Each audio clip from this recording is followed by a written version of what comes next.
사랑이 많으신 하나님 감사합니다. 오늘도 이렇게 거룩한 주일을 맞이해서 거룩한 백성들 거룩한 전에 모여 신령과 진정으로 예배드릴 수 있도록 우리들의 마음과 모든 시간을 집중할 수 있도록 인도하신 하나님께 감사를 드립니다.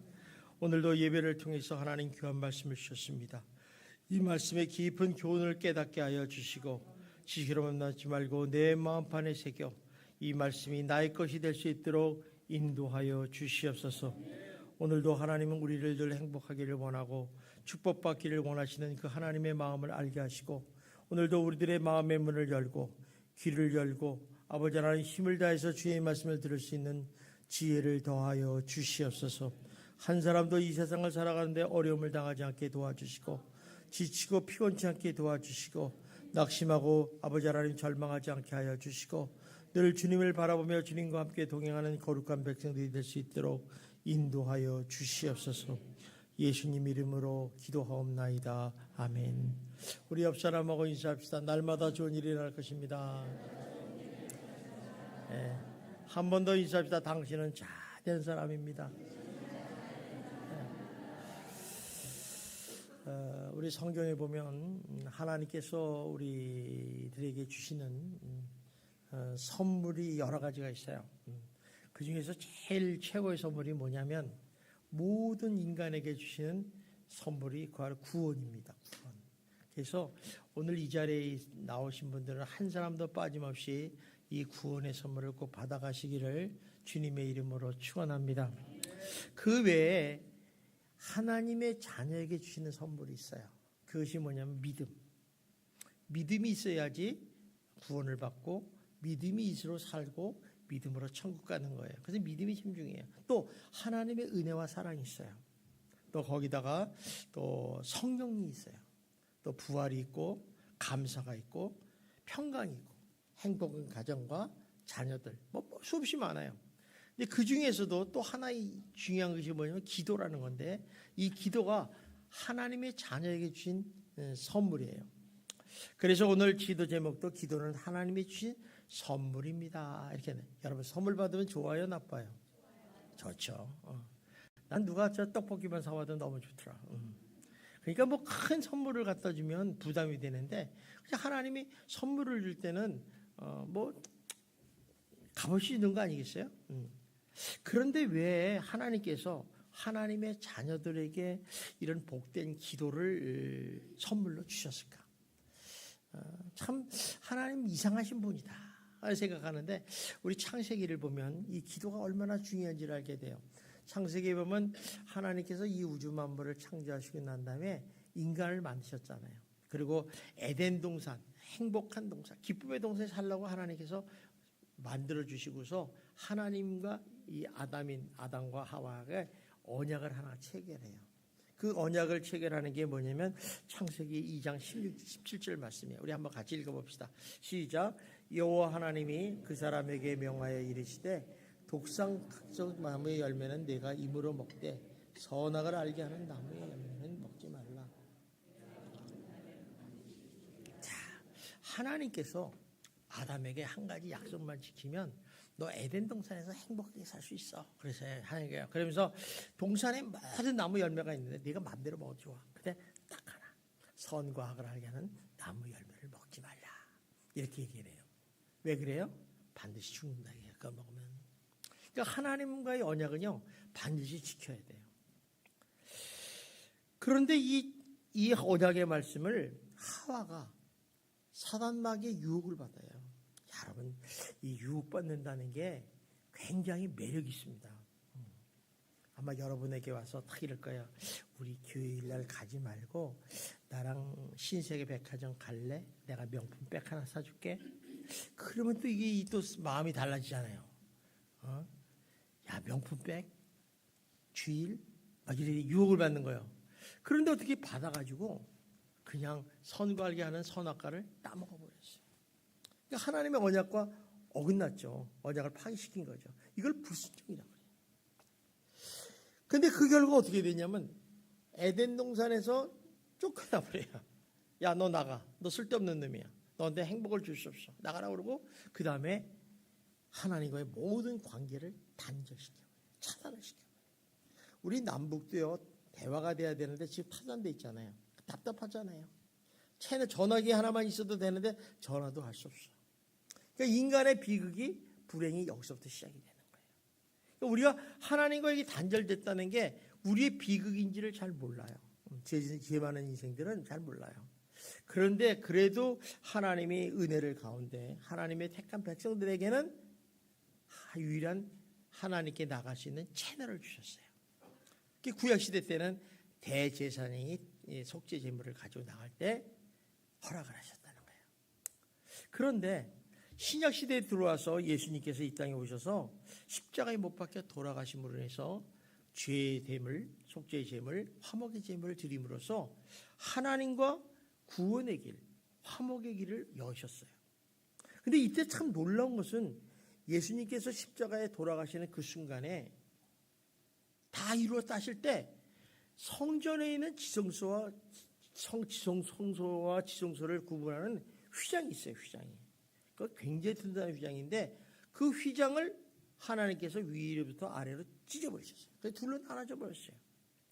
그러니까 무슨 얘기냐면 그 이전까지만 해도 대제사장만이 1년에 한 번 들어갈 수 있는 그곳이었는데 이제는 누구든지 하나님 앞에 나가서 기도할 수 있게 됐다는 것입니다.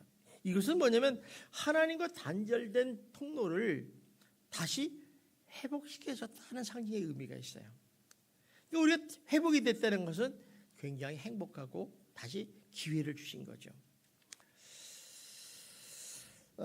따라서 하나님의 자녀가 된 사람들은 우리는 긍휼하심을 따라 때를 따라 돕는 은혜를 얻기 위해서 언제든지 하나님의 은혜의 보좌 앞에 담대히 나가서 기도할 수 있게 된 것입니다. 쉽게 말하면 예수의 피로 하나님과 인간 간의 관계가 회복되자마자 하나님이 주신 선물이 뭐냐? 기도라는 거예요. 이 기도라는 것은 대화의 통로를 열었다 하네요. 그러니까 이 기도를 통해서 대화의 통로를 잘 유용하게 사용하는 사람이 지혜로운 사람이겠죠. 그죠? 따라서 성도인 우리가 하나님께 나가 기도한다. 이런 얘기를 말해요. 우리 기도하러 가자. 이런 얘기예요. 성도가 하나님 앞에 기도하러 간다는 얘기는 무슨 의미냐면 하나님을 하나님으로 인정하는 거예요. 하나님을 인정한다. 하나님은 나의 창조주시고 나는 피조물입니다. 인정하는 거예요. 또 하나님과 대화를 통해서 하나님과 나 사이의 관계가 회복된 것을 증거하는 거예요. 그러니까 회복이 안 된 사람은 절대로 기도할 수가 없어요. 또 기도하러 가지도 않아요. 그거 뭐 하나님께 기도한다고 뭐 떡을 주냐 밥을 주냐 그러는데 무식한 사람이죠. 그런 사람하고는 얘기할 필요가 없어요. 또 하나님의 자녀가 누리는 하나님의 언약의 말씀이라니까 하나님의 능력을 우리 삶의 현장에서 이렇게 받아들일 수 있는 축복의 통로가 된다는 거죠. 그래서 우리가 하나님은 여러분 그러지 하나님은 전지전능하신 하나님이라고 그러잖아요. 그러니까 하나님은 알아서 주겠지. 세상에 공짜가 없어요. 알아서 주는 게 어디 있어요. 자녀들도요. 엄마한테 빵 사달라 그러면요. 엄마 빵 사줘. 이래야지 빵 사주지.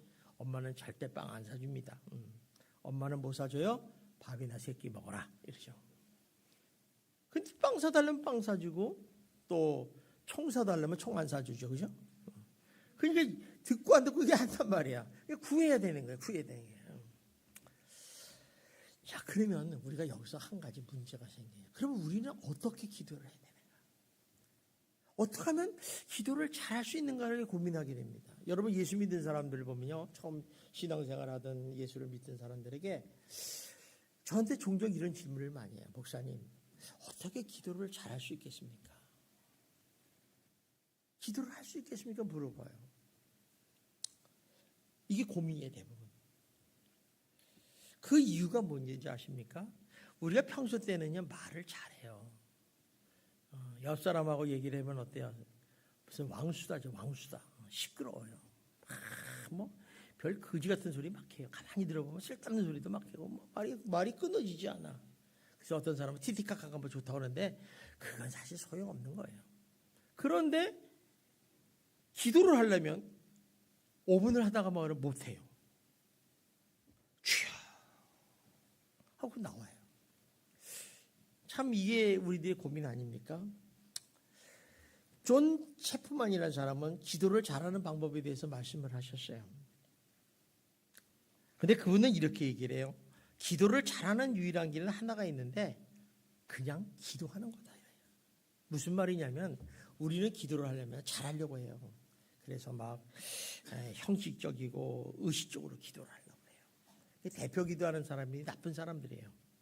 너무 어마어마하게 기도하잖아. 천지를 만드신 우주 만물을 창조하신 하나님 아버지요, 이 역사를 주관하여 주시옵소서. 이러니까 성도들이 야, 기도는 저렇게 하는 거다 이렇게 생각하는 거예요. 근데 그렇게 형식이거든요. 사실 자기가 경험한 하나님을 부르잖아요. 하나님, 나에게 좋은 하나님, 나에게 늘 먹을 것, 입을 것, 마실 것을 주신 하나님, 이렇게 기도할 수가 있어요.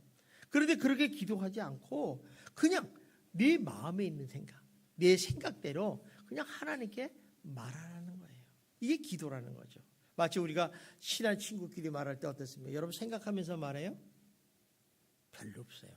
벌써 계획이 들어가고 사심이 들어간 사람은요, 뭔가 긴장하는 말 속에 떨리는 소리가 들려요. 그러니까 우리가 일반적으로 하나님께 나가면 기도하면 하나님 아버지, 내가 지금 이 자리에 와서 기도하려고 합니다. 내 기도를 들으시고 응답하여 주십시오. 나를 좀 도와주세요. 내가 지금 쌀이 떨어졌는데 쌀을 허락하여 주시옵소서. 얼마든지 기도할 수 있죠. 그러다 보면 기도가 쉽게 풀어지는 거예요. 쉽게. 그런데 하나님 쌀을 주시려면 2,000쌀을 주시고 뭐 이렇게 하면 복잡해지는 거예요. 그냥. 그러니까 우리가 기도라는 건 어렵지 않은 거예요. 쉬워. 그냥 하면 되는 거예요. 마치 사람에게 친구에게 하듯이 말이에요. 그래서 기도를 잘하는 비결은 뭐냐? 내가 드리는 기도를 나의 하나님께서 들으시고 반드시 응답하시는 걸 믿고 기도하는 사람이 기도를 잘하는 거예요. 뭐 유창하게 다다다다다다 하고 뭐 오토바이 타는 소리를 하는 게 잘하는 게 아니야. 정말 어린아이처럼 순수한 마음으로 아버지.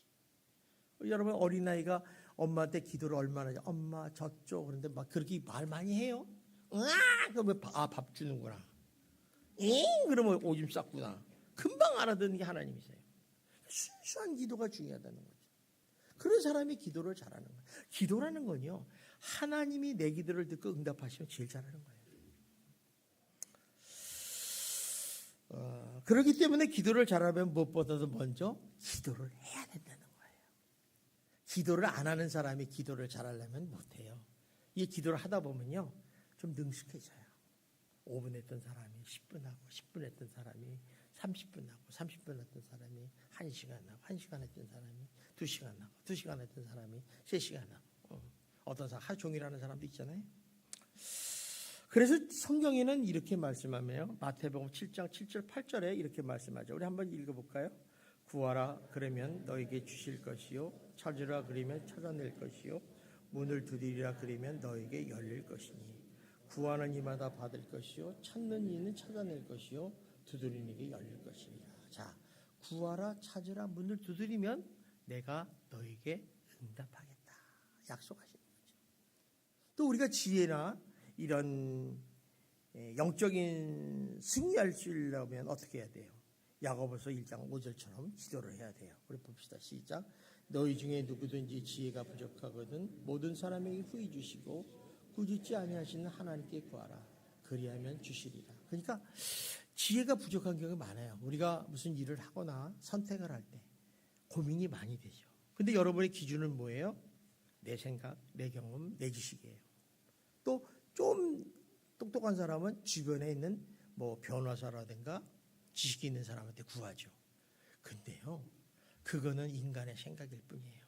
하나님의 지혜는 무궁무진하거든. 이 우주 만물을 다스리는 분의 지혜는 놀랍거든요. 하나님 앞에 나와서 기도하는 거예요. 지혜를 구하는 거예요. 하나님, 제가 이번 여름에 설화에 받으러 갈까요? 동해 받으러 갈까요? 구해보는 거예요. 어쨌든 간에 여러분 무슨 일이든지 구해보세요. 구하면요, 하나님이요 빠른 시일 내에 지혜를 주세요. 기도하는 가운데 한번 하나님 나 지혜가 부족합니다. 지혜 주세요. 이러면 안 돼요. 그냥 여러분의 소소하게 사정을 그대로 얘기하면서 하면 하나님이 풍성한 지혜를 여러분에게 허락해 주실 줄 믿습니다. 그래서 기도는요, 짐도 아니고 의무도 아니에요. 기도는 하나님이 자녀가 마음껏 누려야 할 하나님의 선물이에요. 그래서 이 선물을 내가 가져서 내 거를 만들면 내 것이 되지만 선물을 옆 사람에게 주면 아무 소용이 없어요. 또 기도는 영적인 승리의 도구고 또 필요함과 도우심을 지혜를 구하는 방법이기도 해요. 그래서 스펄전 목사는 이런 말을 했어요. 기도 없는 영혼은 마치 그리스도 없는 영혼과 같다. 무슨 얘기예요?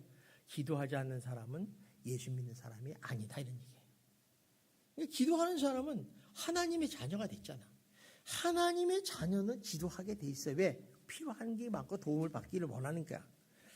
또 마틴 루터라는 분도 기도에 대해서 기도하지 않고 그리스도인이 된다는 것은 숨쉬지 않고 사는 것처럼 불가능하다. 여러분 숨 안 쉬면 살아야 죽어요? 여기 다 사는가 봐. 사람이 죽을 때는요, 숨을 안 쉬면 죽는다고 선언을 해요. 숨을 안 쉬면 사람은 죽은 거나 마찬가지잖아요. 그러니까 우리가 기도하는 것이 내게 짐이 되고 기도하는 것이 귀찮고 기도하는 것이 막 나에게 뭐 이렇게 구속하는 것 같고 나의 뭐 의무처럼 생각하면 그 사람의 영적인 생명은 병이 들어버린 거예요. 병이 들었다는 건 금방 알 수 있어요. 내가 요새 기도를 안 하네. 병 들은 거예요. 그러다 보면 점점 사망의 골짜기로 빠져들어가는 거죠. 그래서 우리가 이 기도라는 것이 뭐냐? 다시 한번 말하면 기도는 하나님과 단순하게 의사를 통한 소통하는 거예요. 그러므로 통해서 하나님과 나와의 아주 친밀한 관계를 완성하는 거예요. 우리가 하나님과 나와 친밀합니까? 안 합니까? 역시 기도하는 사람이 더 친밀하게 되어 있죠. 그러니까 여러분 목사님 건드리지 마세요. 저는 매일같이 기도하니까 하나님께 잃을 수가 있어요. 나를 맨날 씹습니다. 하나님 이빨을 빠지게 하여 주시옵소서. 이렇게 할지도 몰라요. 전 한 번도 해본 적이 없죠. 그러니까 친한 사람 얘기를 더 잘 듣지 않겠어요? 우리도 그렇지 않습니까? 그러니까 이게 교제를 해요. 근데 이게 단순히 의사를 소통하는데 이건 무슨 얘기냐면 내가 하나님을 사랑한다는 증거예요. 사랑을 하면요 대화를 많이 해요. 여러분 아무리 사랑하는 친구였는데 고등학교 친구인데 10년 만에 만났어요. 사랑해야 하네요? 반갑긴 하죠. 할 말 없어요. 너 언제 어디 사냐? 너 결혼했니? 너 뭐 먹고 살아? 너 이뻐졌다? 늙었다? 그 얘기하면 30분이 끝나요.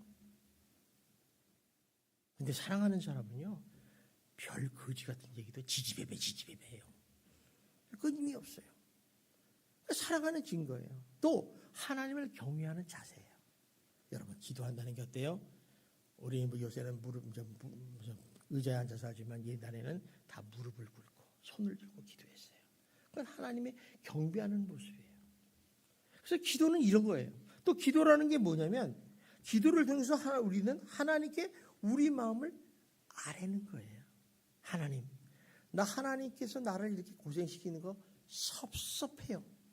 나를 왜 이렇게 실망시킵니까? 얘기할 수 있어요. 내 마음을. 기도 안 하면 하나님 몰라요. 여러분 한번 옆 사람한테 물어보세요. 지금 옆 사람한테 네가 내 마음 아니? 아마 하나도 없을 거예요. 물어봐요. 아마 모를 거예요. 아내와 남편 사이도 몰라요. 어떻게 알아요? 하나님께 얘기를 해야지. 내가 지금 당신 때문에 속상한데 이래 한다. 하나님 아시잖아. 또 기도는요 하나님의 능력을 나타내는 통로예요. 여러분이 영적 싸움에서 승리하려면요 기도를 통해서 승리할 수밖에 없어요. 아말렉 전쟁을 통해서 싸워할 때 모세가 산에 올라가서 기도를 했잖아요. 손이 올라가면 이기고 손이 내려가면 졌어요. 그건 영적인 싸움의 승리는 기도의 포인트가 있다는 거예요. 성경에 보면요 영적인 싸움에서 승리하는 장면을 보면 거기에 반드시 기도하는 사람이 있어요. 기도하는 사람. 또 기도를 통해서 하나님의 뜻이 이루어져요. 그래서 초대교회 선생님들은 기도하는 법을 알았어요. 어떻게 기도하면 되고 또 그 성령의 역사를 움직이는 하나님의 능력을 믿었기 때문에 놀라운 역사를 이루었다는 것을 우리가 발견하게 된다는 것입니다. 자, 그렇다면 어떤 사람이 기도할 수 있겠어요? 기도는 아무나 하는 게 아니에요. 진정한 기도는 그리스도 안에서 하나님의 자녀가 된 사람만이 기도할 수 있어요. 여러분에게 묻습니다. 여러분들은 하나님의 자녀들입니까? 그러면 여러분 기도할 수 있어요. 여러분 기도할 때요, 이 기도는 잘못된 기도야, 이런 생각하지 마세요. 여러분이 아무 기도해도 돼요. 하나님 나 10억 주세요. 이거 잘못됐나? 너무 많이 달라고 그러나? 100억 달라고 그럴걸. 그래도 하나님은 다 알아들어요. 우리 형편이가 다 아시기 때문에 너는 100만 원만 줘도 되겠다. 알아서 주시는 거예요. 그러니까 걱정할 필요 없어요. 근데 여러분이 기도를 해도 실수하고 하나님께 하는 거잖아요. 아버지한테 무슨 멍석거리도 잘못 없잖아요. 그러니까 이렇게 기도는 하나님의 자녀만 하겠어요. 그래서 하나님의 자녀가 된 사람들만이 예수 이름으로 하나님 앞에 담대히 나가 기도할 수 있는 것입니다. 그런 점에서 하나님의 자녀된 우리는 모두에게 모든 사람이 주는 최대의 선물이 바로 기도라는 거죠. 그래서 기도하지 않는 것은 하나님의 자녀에 주는 특권을 잃어버리는 거예요. 포기하는 거예요. 나 하나님 자녀 안 할래. 나 예수 안 믿을래. 하는 사람들이에요. 여러분 기도를 안 하면서 나 바쁘다, 못 썼다 편명되지 마세요. 여러분이 진짜 전화를 안 해도 불날 때는 하게 돼 있어요. 119에. 똑같이 하나님께 기도하는 여러분이 되시기를 주님의 이름으로 축원합니다. 그런데 기도를 안 하고 포기를 하면요, 누가 좋아하는 줄 알아요? 사단이 좋아해요. 할렐루야 이런다고 하네요. 왜냐하면요, 이 사무엘 제대위기라는 사람이 이렇게 말합니다. 사단이 관심을 갖고 있는 것은 그리스도인들로 하여금 기도를 하지 못하게 하는 것이다. 왜 그래요? 그래서 이 사단은요, 항상 이 교회를 보잖아요. 그래서 사단은 기도하지 않는 교회, 기도하지 않는 목회를 무서워하지 않는다. 또 기도하지 않는 연구와 노력 필요 없다. 기도하지 않는 경고는 소용이 없다는 거죠. 그래서 사단은 우리 수고를 비웃고 우리의 지혜를 조롱한다. 왜? 언제든지 무너뜨릴 수 있기 때문에. 그런데 사단은 기도하는 자가 있으면 두려워한다는 거예요.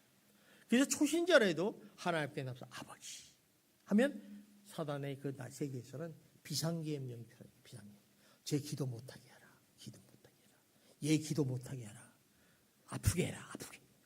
얘 넘어져서 다쳐서 입도 못 벌리게 해라. 막 지시를 내린 거예요. 그래서 여러분 어느 날 내가 기도를 하는데 넘어져서 다리를 다쳐서 교회 못 와. 그러면 사단이 나를 이렇게 했구나. 이렇게 생각하면 거의 맞아요. 기도를 못하게 하는 거예요. 기도하는 사람은 기도 못하게. 이게 사단의 전략이라는 것이죠. 자, 그렇다면 우리가 예수님께서 오늘 말씀을 보면 이렇게 기도하라고 3번이나 강조 반복하면서 기도하라, 기도하라, 기도하라고 명령하시는 이유가 뭐냐는 거죠. 기도하라고 권면 안 해서요. 명령을 하셨어요. 구하라, 찾아라, 문을 두드리라 딱 얘기를 하셔서 왜 그럴까? 그거는 몇 가지 이유가 있어요.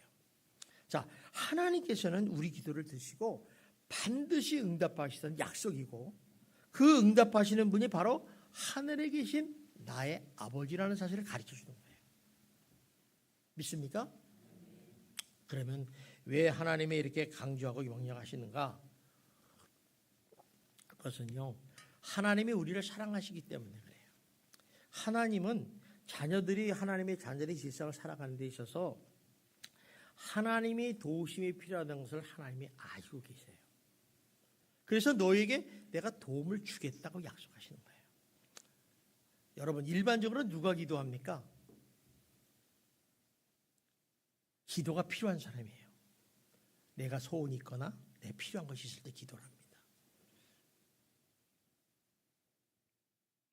특별히 간절한 소원이나 기도 제목이 있는 사람은 기도를 더 하시겠죠. 부르짖어 기도한다든가 반복 기도하겠죠. 그래서 하나님의 자들이 이 세상을 살아가는 데 필요한 것과 도움심을 아시기 때문에 하나님께서 도와주시겠다고 기도하라고 명령하는 거예요. 너 기도하면 내가 도와줄게. 여러분 얼마나 좋아요. 누가 나를 도와준다면 이것처럼 튼튼한 백이 어디 있겠어요. 내가 뭘 하는데 뭐 집을 짓는데 잘 안 돼. 내 대통령이 내 백이야. 나한테 있으면 나한테 얘기해. 전화 한 통 해. 내가 알아서 해줄게. 무슨 얘기예요? 그래서 힘이 들어서 대통령한테 전화했더니 대통령이 구청장에다 탁 얘기해가지고 그거 좀 봐주라고. 끝나는 거예요. 설설설설 다 가르쳐주면서 이렇게 하시라고. 얼마나 쉽겠어요. 하나님이 그렇게 하시겠다는 거예요. 바울이 말이요, 자신의 육신의 그 고통이 많았어요. 이 바울이라는 사람은 능력의 바울이지만 굉장히 자존심이 강한 사람이에요. 근데 자기의 육체적인 가시가 있어. 이게 참 말이 아니거든. 그러니까 하나님께 3번이나 기도를 합니다. 왜 3번이나 간절히 기도했겠어요? 그에게는 그만큼 간절함이 있었기 때문에 그렇다는 거예요. 예수님께서 겟세마네 동산에서 3번이나 기도했어요. 왜 그랬어요? 그만큼 간절했기 때문에 기도하는 거예요. 간절하지 않으면 부르짖어 기도하지 않고 반복해서 기도하지 않습니다. 따라서 이런 점에서 반복 기도한다는 건 자체가 나쁜 것이 아니에요. 어떤 사람은 이렇게 오해해요. 하나님이 반복 기도 자체 때문에 하나님이 그 기도를 더 빨리 들어준다, 그런 생각하지 마세요. 자꾸 반복해야지 하나님이 귀찮아가지고 빨리 들어, 이게 아니고, 반복 기도한다는 것은 무슨 얘기냐면 그만큼 간절한 문제와 소원을 가지고 응답받기를 원한다는 뜻이에요. 그러니까 필요하면 반복하셔야죠. 오늘 여름 필요하면 아침부터 저녁까지 반복하셔야죠. 100번 하면 어때요? 하루 종일 해도 되고 1년 동안, 한 달 동안 해도 되고 10년 해도 되고 20년 해도 되고 상관없어요. 여러분 특별히 인가기도 같은 거 쉬워요, 어려워요? 응답밖에 없어요. 그럼 오래 해야 돼요. 반복해서 아침에 한 번 하고 점심에 한 번 하고 저녁에 한 번 하고. 주여 그럼 엄마 만나면, 아빠 만나면 아버지 예수 믿으세요. 저절로 나오는 거예요. 또 2번째 하나님에게 기도하라고 명령하시는 이유가 뭐냐는, 하나님의 계획과 작정을 이루시는데 하나님께서 나를 동역자로 세우시기 위해서 기도하라는 거예요. 우리가 동역자가 된다는 게 얼마나 큰 축복인 줄 아십니까? 하나님이 나와 함께 일하자는 거예요. 예수님이 12제자를 동역자로 세우셨어요. 얼마나 영광스러운 일이에요. 하나님이 우리를 동역자로 세우셨다는 거예요. 그 이유는 하나님께서는 기도하는 자를 통해서 하나님 나라를 이루어요. 기도하지 않는 사람은 절대 말하지 않으세요. 일하지 않으십니다. 여러분 모세 보세요. 모세가 애굽의 왕궁에서 왕자로서 있었잖아요. 그렇게 잘 나갈 때는 하나님이 그와 일하지 않으셨어요. 미디안 광에서 40년 동안 광야 생활하고 목자로서 힘이 다 빠져 늙은 할아버지가 됐어요. 그때 하나님이 모세를 들었어요.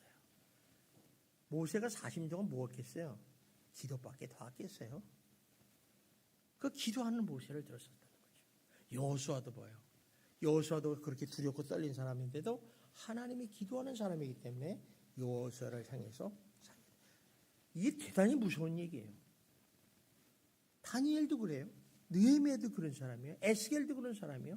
다 기도하는 사람을 사용했다는 거예요. 우리 오늘 에스겔서 한번 36장 35절 37절 한번 봅시다. 시작. 사람이 이르기를 이 땅에 황폐하더니 이제는 에덴 동산에 같이 되었고 황량하고 적막하고 무너진 성읍들에게 성벽과 주민이 있다 하리니 너희 사방에 남은 이방인 사람이 나 여호와가 무너진 것을 건축하며 황폐한 자리에 심은 줄을 알리라. 나 여호와가 말하였으니 이루리라.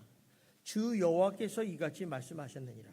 그래도 이스라엘 족속이 이같이 자기들에게 이루어주기를 내게 구해야 할지라. 내가 그들의 수요를 양떼같이 많아지게 하라. 지금 이스라엘이요 파괴가 됐어요. 바벨론 포로로 끌려갔어요. 비참해요. 어떻게 회복할 방법이 없어요. 그런데 하나님이 에스겔을 통해서 말씀하십니다. 내가 반드시 너를 예루살렘에 돌아가게 했고 너희들이 다시 풍성한 나라를 만들어 주겠다. 회복시켰다 약속해요. 하나님의 계획과 뜻은 반드시 이루어져야 해요.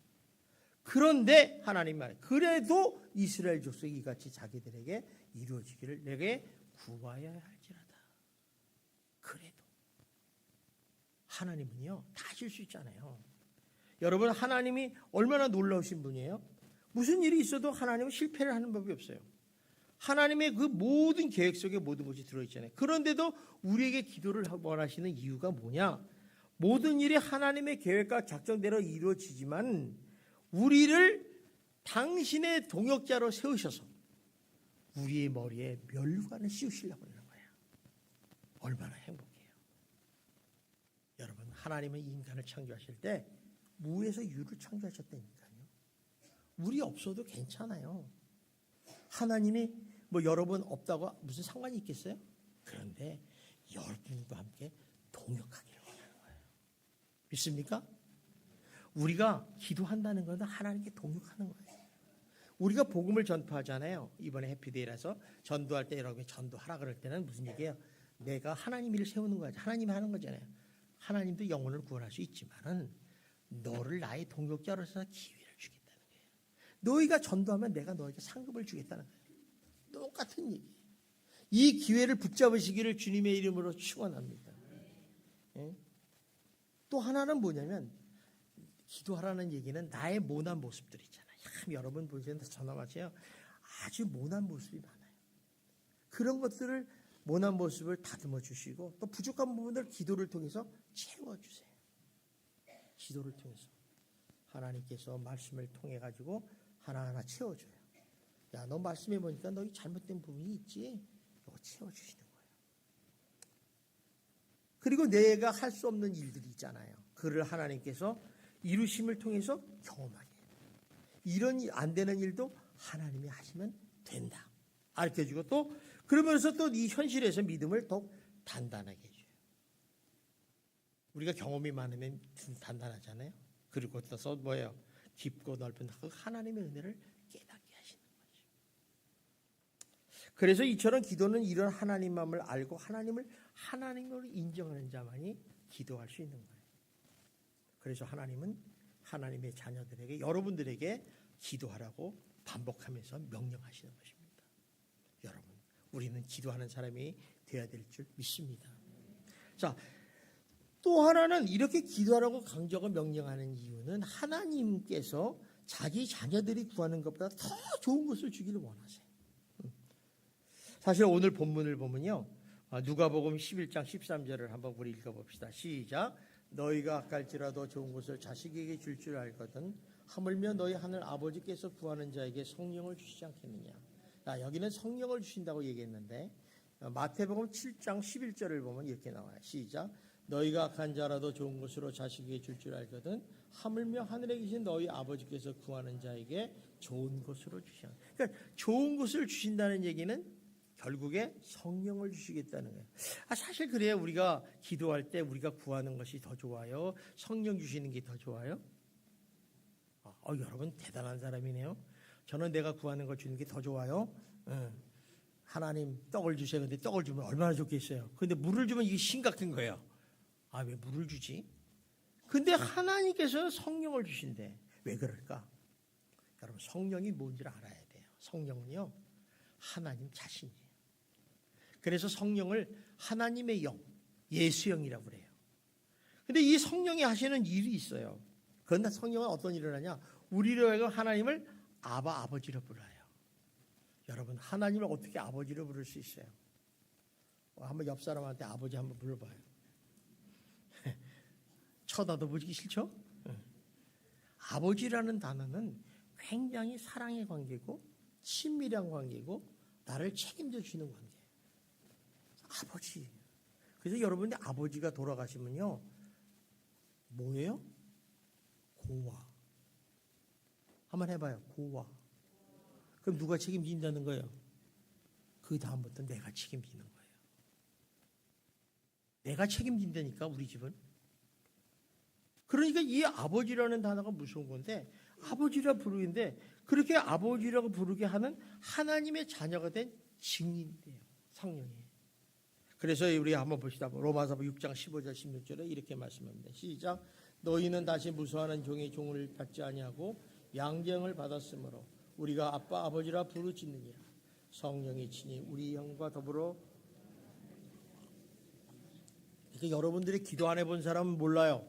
아빠 아버지라고 어떻게 하냐. 근데 기도를 딱 하면 기도하고 무릎 꿇고 딱 기도하면요 나도 모르게 아버지 하나님도 안 나와. 어떤 사람 아빠 이런 사람이 있어요. 하여간 기가 막히다니까. 어떻게 저 무서무지하고 전지전능하신 저 하나님을 아빠 아버지라 부를 수 있겠느냐. 대통령의 자식도요, 자기 아버지니까 아버지라고 그러지 딴 사람은 아버지라 못 불러요. 그만큼 어렵습니다. 그만큼 친밀하다는 거예요. 또 성령께서는 성도들의 진리의 길로 인도하시는 좋은 분이에요. 자, 우리 요한복음 14장 16절 한번 볼까요? 26절. 요한복음 14장 26절. 자, 봅시다. 시작. 보혜사 곧 아버지께서 내 이름으로 보내실 성령, 그가 너에게 모든 것을 가르치고 내가 너에게 말한 모든 것을 생각나게 해라. 자, 뭐야? 성령께서 너에게 모든 것을 가르치고 생각나게 한다. 이 외에는 너를 인도하고 도와주고 너를 승리하게 하겠다, 이런 뜻이에요. 그러니까 성령은 이런 역할을 해요. 그러니까 성령을 우리는 뭐라고 그래요? 성령을 보혜사라고 그래요. 보혜사. 요새 말하면 헬퍼, 변호사 이런 뜻이에요. 그러니까 성령님이 내 안에 함께 계시면 좋아요, 나빠요? 다 되는 거예요. 내가 무슨 일 있으면 변호사인 성령에게 부탁을 하죠. 나 이 문제 있는데 당신이 해결해 주시오. 알았습니다. 난 가만히 있으면 되는 거예요. 얼마나 좋으신 분이. 그러니까 하나님은 이런 분을 보여주신다는 거야. 너희가 구하는 것은 국한적인 것이다. 내가 나 모든 것을 지키게 하겠다, 이런 뜻이죠. 그래서 성령은요, 모든 것에 좋은 것의 근원이 되시는 분이에요. 그래서 실제로 오순절날 예수님이 부활 승천하신 다음에 제일 먼저 보내주신 게 뭐예요? 성령을 보내주셨어요. 기도하는 무리들에게 성령 충만함을 주셨잖아요. 그리고 그 성령의 역사로 말미암아 복음의 물길이 온 세계에 확산되는 것을 우리에게 증거하고 계시다는 것을 알 수가 있습니다. 자, 마지막으로 성령은 어떤 역할을 하는가? 우리에게 성령은 우리로 하여금 기도하게 한다는 거예요. 여러분들이 죄를 졌어요. 나쁜 짓을 했어요. 자, 그러면 가슴에서 쿵탕 쿵탕 소리가 들리는 사람은 양심 있는 사람이에요. 근데 아무리 철판 깔았어. 양심에 털난 사람은 절대 자기는 죄 안 졌다고 그래. 근데 왜 쿵탕쿵탕 하냐면 성령께서 얘기하는 거야. 야, 너 죄 졌지 않냐? 빨리 회개해. 빨리 회개해. 그 기도 자리에 나오게 하는 거예요. 세상에 죄 안 짓고 사는 사람 어디 있겠어요? 저나 여러분이나 다 죄를 지어요. 그러니까 쿵탕 하는 거야. 그러면 기도하게 되는 거예요. 이게 기도를 시키는 거예요. 따라서 성령을 주신다는 것은 하나님의 자체를 우리에게 주시는 거예요. 이 말은 좀 쉽게 얘기하면 세상 끝날 때까지 하나님께서 너와 함께 하시겠다는 거예요. 그래서 우리 예수 믿으면 제일 먼저 뭐가 들어와요? 우리 안에 성령이 들어오잖아요. 그게 주님 앞에 가는 날까지 성령께서 우리를 인도하시는 거예요. 그래서 이 성령을 받았느냐 안 받았느냐는 엄청 중요한 거예요. 그러니까 하나님께서 이렇게 하신다는 건 얼마나 좋겠습니까? 그래서 이 기도하는 사람은요, 기도가 부담이 안 돼요. 오히려 기도하는 게 기쁨이 되고 감사가 되고 우리 믿음의 사람들의 특권이 될 수 있다는 것입니다. 사사기 6장 7절 8절을 보면 이런 말씀이 있어요. 우리 한번 봅시다. 시작. 이스라엘 자손이 미디안으로 말미암아 여호와께 부르짖었으므로 여호와께서 이스라엘 자손에게 한 선지자를 보내시니 그가 그들에게 이르되 여호와께서 이같이 말씀하시기를 그랬어요. 미디안이라는 족속이 이스라엘을 지배하고 있었어요. 근데 사실 이스라엘 자손들이 하나님 앞에 악을 행하였다. 그러니까 무슨 얘기냐면 하나님 말씀대로 살지 않고 자기 소견대로 살았어요. 그러다 보니까 죄를 질 수밖에 없죠. 근데 그렇게 죄를 지니까 7년 동안 하나님이 미디안 족속을 통해서 채찍을 들었어요. 그래서 먹을 거, 또 입을 거 다 뺏어가는 거예요. 근데 살 수가 있어야죠. 그러니까 결국에 하나님 앞에 나와서 부르짖어 기도하기 시작. 하나님 살려주세요. 그랬더니 이 하나님께서 그 기도를 들으시고 그 기도 제목 대신 선지자를 보냈대. 이 선지자는 무명의 선지자예요. 뭐 이름 있는 사람도 아니야. 그러니까 그들이 이 기도 응답을 받았을 때 응답받았다고 생각하지 않겠어요? 오히려 이게 뭐냐 좀 섭섭해질지도 몰라요. 사실 이스라엘 사람들의 강구는 뭐예요? 강력한 군대를 보내서 미디안 족속을 쫓아내고 먹을 것, 마실 것, 입을 것을 풍성하게 주기를 원하셨다는 거예요. 그런데 하나님의 관점으로 가만히 보니까 이스라엘 백성들 안에 하나님 말씀이 다시 살아나는 것이 무엇보다도 중요하다는 걸 깨달았어요. 그래서 우선순위로 하나님 말씀을 주려면 누구를 보내야 돼요? 선지자를 보내야 돼요. 선지자라는 게 뭐냐면 하나님에게 말씀을 듣고 그를 백성에게 전하는 거예요. 그러니까 선지자가 와야지. 그러니까 보세요. 선지자가 와서 이제 그들에게 이르되 여호와께서 이같이 말씀하시기를 하고 말씀을 하는 거예요.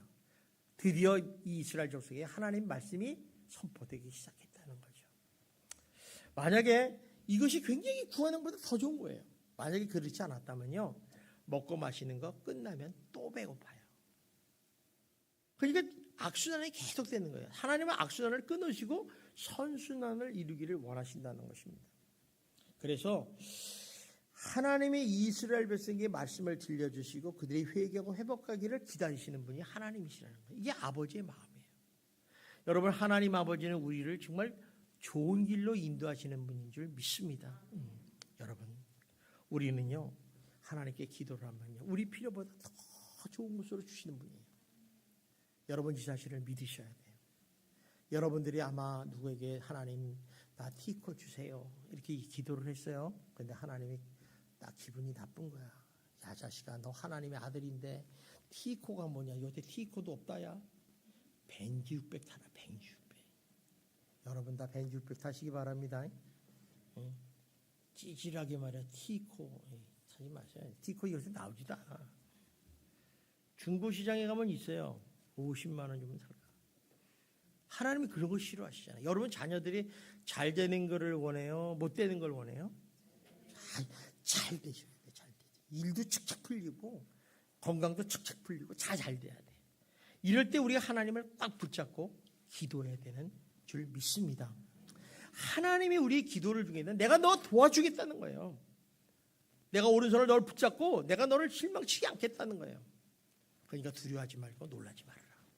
나를 믿으라는 거예요. 여러분, 하나님을 믿으면 복된 줄 믿습니다. 하나님이 주는 그 기도대로 하면 여러분의 모든 소원이 이루어질 줄 믿습니다. 여러분, 그러한 성도가 돼서 이 기도는 하나님이 주신 선물이고 특권이에요. 우리가 하나님의 자녀라면 여러분 이 기도를 나의 것으로 만드시기를 주님의 이름으로 축원합니다. 기도하겠습니다. 사랑이 많으신 하나님 감사합니다. 기도는 하나님이 주신 선물이라고 했습니다. 이 선물을 나의 것으로 만들게 하시고 우리 성도님들 한 사람 한 사람 복된 성도들, 행복한 성도들, 모든 것이 잘되는 형통한 성도들이 될 수 있도록 은혜를 베풀어 주시옵소서. 예수님 이름으로 기도하옵나이다. 아멘.